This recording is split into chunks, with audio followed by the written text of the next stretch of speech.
who's going to play the drums? You? You're going to have Chad on the drums this for the reunion, Victor on bass, Ronald singing, and you on the guitar. You need another... What about... Great, man. Ron writes some really beautiful lyrics, too. Have you ever read any of his poetry and stuff? Oh, yeah.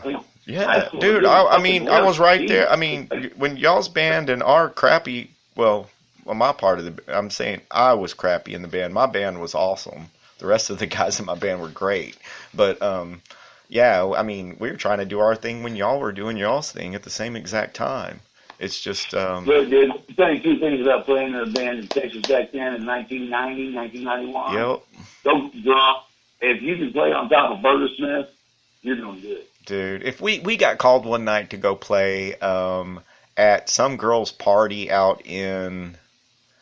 Oh goodness, Shady Acres, and you thought we just got called by a record label to get signed because somebody called and was like, we really don't have any. When did this happen? Yeah, huh? When did all this happen? No, I don't remember you ever being. That was in a band. Fuck yeah. I don't remember that at all. I remember a gold Porsche. Look, it was. And plus your fashion model career went horribly wrong. But no, man, it was Slick Pickens on the guitar. It was Chris Pickens, dude. Oh, you talking about Slick? Slick. Mike Diaz played the That's all drums. you had to say. Shoot, man. dude. Hey, we you had boy Chris Pickens, right? and shoot, we had Paul Bird with us there for a little while too. Wow! So, you the infamous Paul Bird. Paul Bird on lead guitar, ladies and gentlemen. Yeah, and hey, actually, who else played in that band? Shelby Stewart played in that band. That dude never gave up the blues. That dude loves the blues. Have you heard him play lately? Oh my God, dude, he's incredible. He's dangerous. You see that sucker with? I mean, he travels around the world playing. He's not. Thank you, Paul Bird. Shout out to Paul Bird. I'd like to sit in and listen to Paul Bird play some music. Yeah, you know what? I just left him out of the goddamn group, didn't I? Because it was me, Chad Shaw, and Ron, and Vic, and Paul.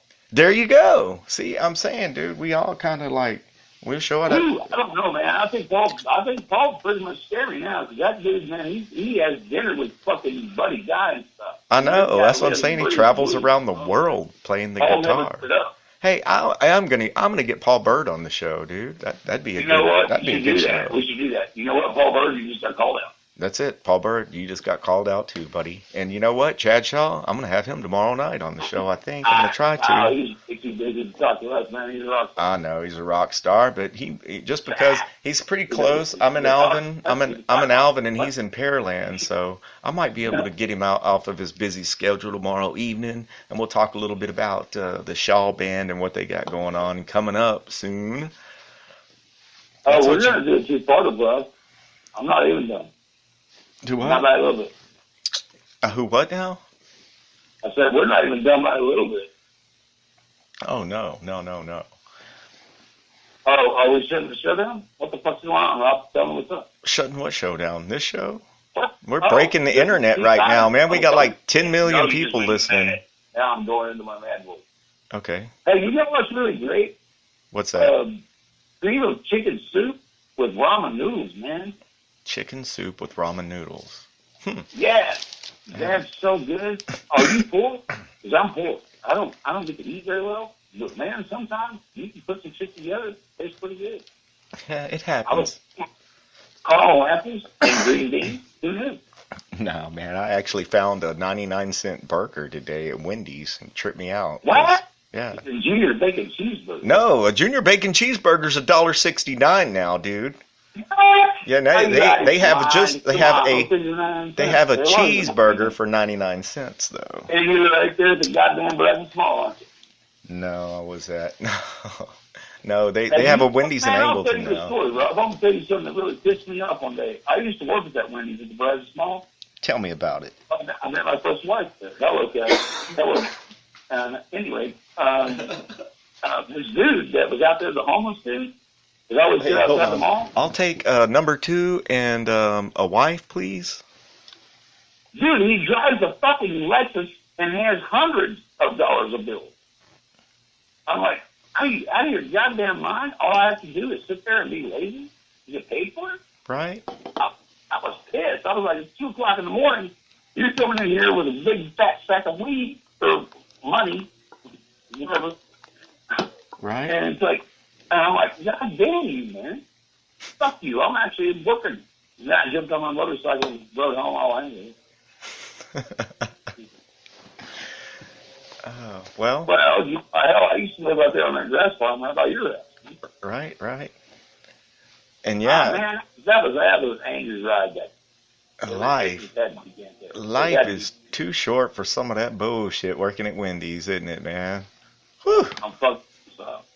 I was mad, dude. He drives a Lexus.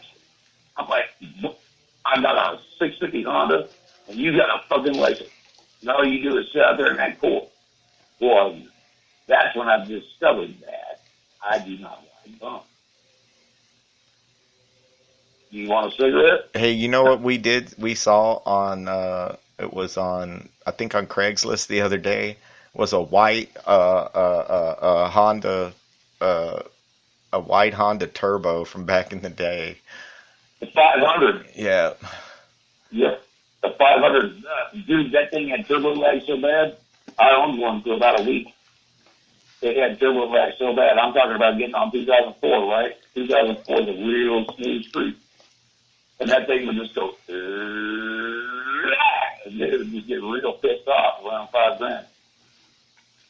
And that bike was stupid. It would get you killed. Oh, yeah. Trying to pull out into Brazoria, Texas.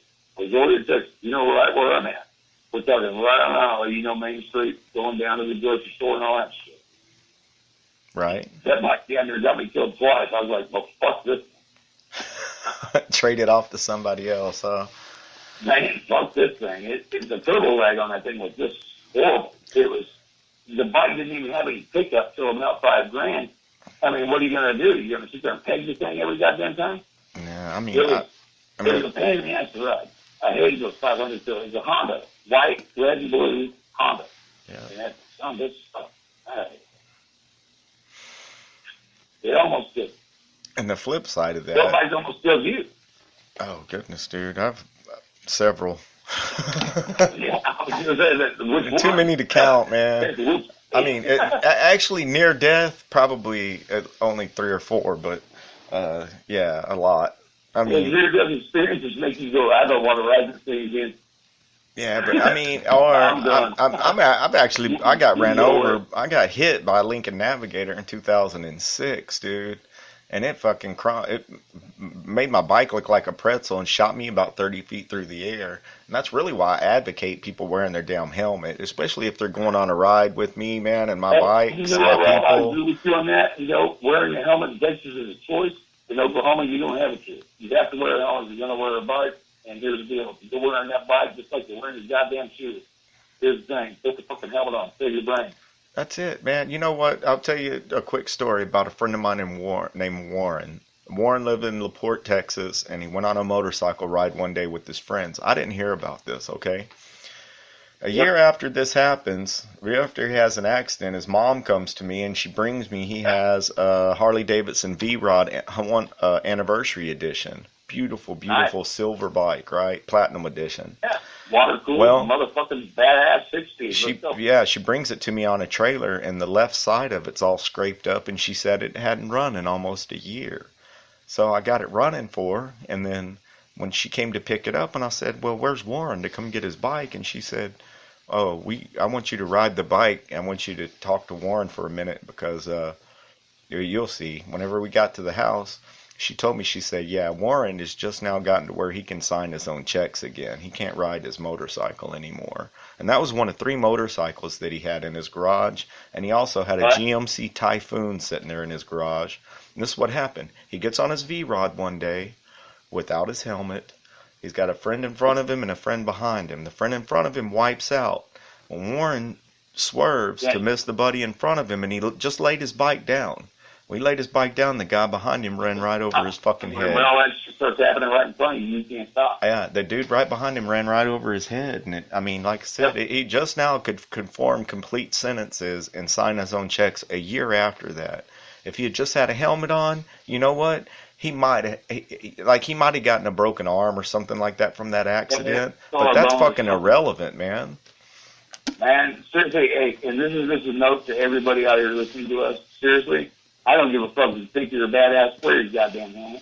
And you know, I was thinking, we were talking about your dad's Super Glide, about your bike. So it's electric glide. Electric Glide, my bad. But you know, with that 4-speed that it's got, you're saying that it has a real it has a problem with the gearing on it, and you know we can change the damn sprocket ratio around on that, Chris. That dawned on me that it's not even so much about that, man. The problem is that he stroked it. It's a stroker. It has a silver crank. It has a silver stem. Right. And it's a 72-inch, but now it's 96 inches. Right. So the drugs have changed, and the clutch just does not like it. The clutch doesn't like it. It fucking hates it, and it blazes the fucking clutches. You can hold the clutch in all day long, and it's still going to go. It's going to keep jumping. I would say put. It's frustrating. It's frustrating to ride the damn thing. Let's put a set of dry clutches on it with an open primary and change the gear ratio and the ass end. Well, if I had an open primary, I'd look cool because I'd have a belt spinning around. That's what I'm saying. You know, but you can cool, but that's not what I have. I want a bigger 6-speed, but that's not what I have. No, I'm telling you right now, it's there's a Vance and Hines 6-speed, or there's a fucking RevTech 6-speed. If I had a Vance and Hines, I wouldn't even want that bike anymore. I'd just ride my feet, or I'd be Vance and Hines and go around the world. Right on. Hey, big shout out. If anybody here is from Smitty, Texas, give one up for Rusty Hall. Hey, and you know, Rusty Hall. Motherfucker. Hey, he just won another freaking Wally since we talked about the last one, dude. Is Rusty good at that? Just now. Like 2 days ago, dude. Watch the motherfucker win. There you go. Wow. We're talking about... That's my brother, Rusty Hall. I love you, boy. The Hall Brothers Racing, mad respect. Faster, but the blue one is more consistent. So, anyway, those two, and he has 2 cars, and Rusty Hall is a badass driver. I'm very proud of him. Very, very proud of my boy. He went out there and won them all. That's badass. So everybody in the swing should just bow down. Just bow down, the master. The master of swinging. Into the street and then take a right and then go to Rusty's house. Right. Well, yeah, that's what. See, you need to make you a voyage down to your old stomping grounds, man. Come visit some of us monkey asses down here and see what's up, man. I don't know, man. I mean, you're pretty much. I don't know. You know, there's the thing. I don't know. Well, like 7 girls were asking about you. They all want you to come down here, so I guess I'll just tell them. I'll tell them that not gonna happen, man. Oh, by the way, listeners. Yeah, there you go. That's what it sounds like when I think of it. They're listening. You have their undivided attention. Man, seriously, no. Now, look, man, here's the deal. If there was any chick that thought I was hot in high school, they never told me that. Dude, Sweeney was a crazy place, dude. They didn't say anything. You know what? Here's one out for my boy who's dead now. Smokey over in Michigan. I have not confirmed that. Are you sure that? Guys, can you let us know? Can you confirm that something happened to Smokey Abear? Oh, you did? Believe it. I asked a couple of Sweeney people about it, and they're like, they didn't know. They hadn't heard. If you want to check that, check out Sherry Timlot or Marilyn Timlot. Any of the Timlot sisters, they were very tight with Smokey.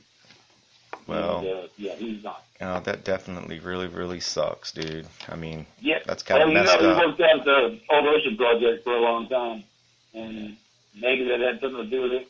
Maybe it was all that clean living. I don't know, but I do know that. You never know, man. We'll have to definitely check into that with the locals because I tried. He was always good. Him and his brother Justin was good. Yeah, I said it. Hey, to your listeners, if you even give a shit about a really funny fucking movie, it's called Rango. Rango? Yeah. Rango. It's got Johnny Depp is the That's the cat. lizard, the cartoon.